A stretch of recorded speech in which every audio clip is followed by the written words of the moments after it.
So today I'm going to be doing a mini love reading. So we're using the Dark Tarot deck. It's one of my favorites.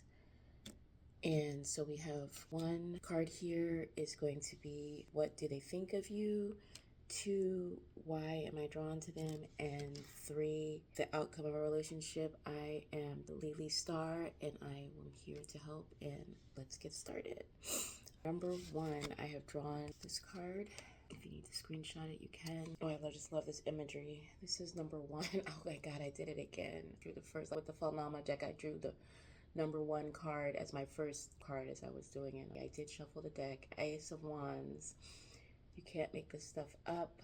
Asso di Bastoni. And we have this imagery right here of this woman with horns on her head. It's not just horns, she has a whole skull on her head.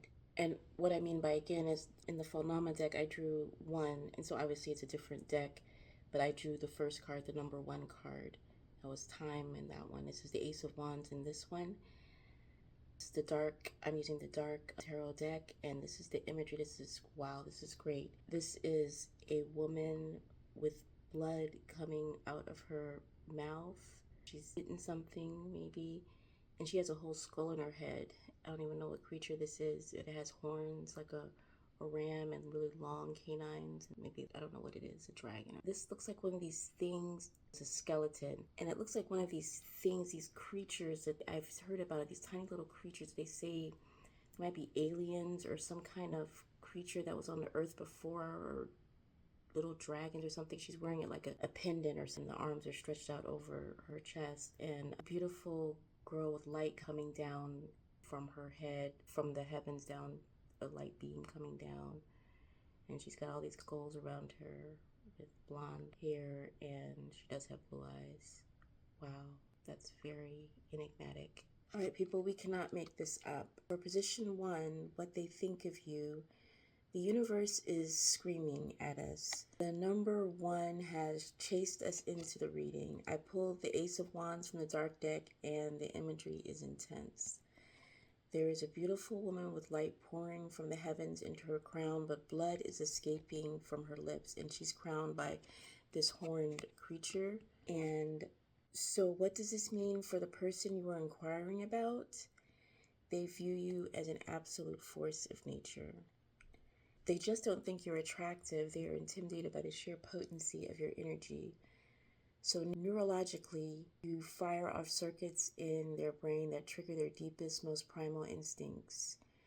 You represent a divine paradox in them. You bring the light of the heavens, but your presence forces them to face their own internal shadows, their own skulls, their own buried truths. They look at you and think, this person has the power to wake me up or completely ruin the version of myself I've spent years building. So you're a catalyst. So this creature right here, this skull ram creature, and we know horns symbolize the devil. I don't want to say it like that, but that's kind of what it symbolizes. And so in tarot, it can represent the primitive brain. The amygdala, the instinctual, the primal drive is not necessarily evil. It's just like the primal drive. So your person feels this intense, almost animalistic, unexplainable primal attraction to you.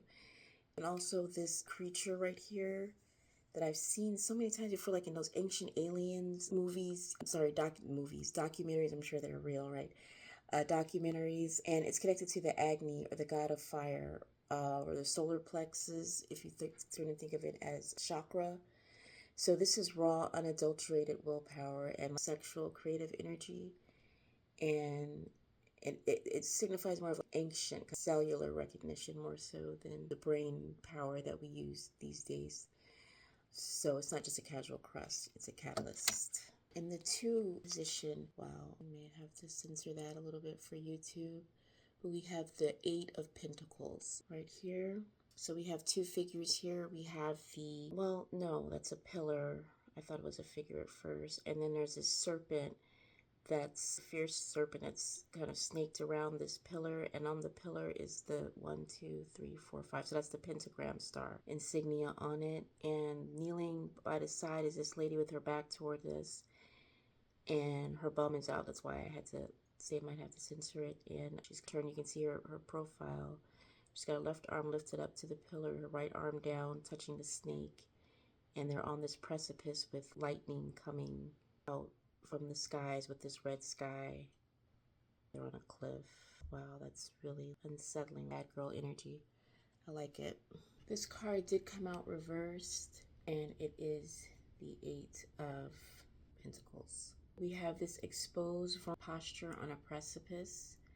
So neurologically, this represents the thin line between fear and arousal and excitement. So when we're attracted to a connection, it feels slightly dangerous or unstable. Standing on this cliff for these red skies.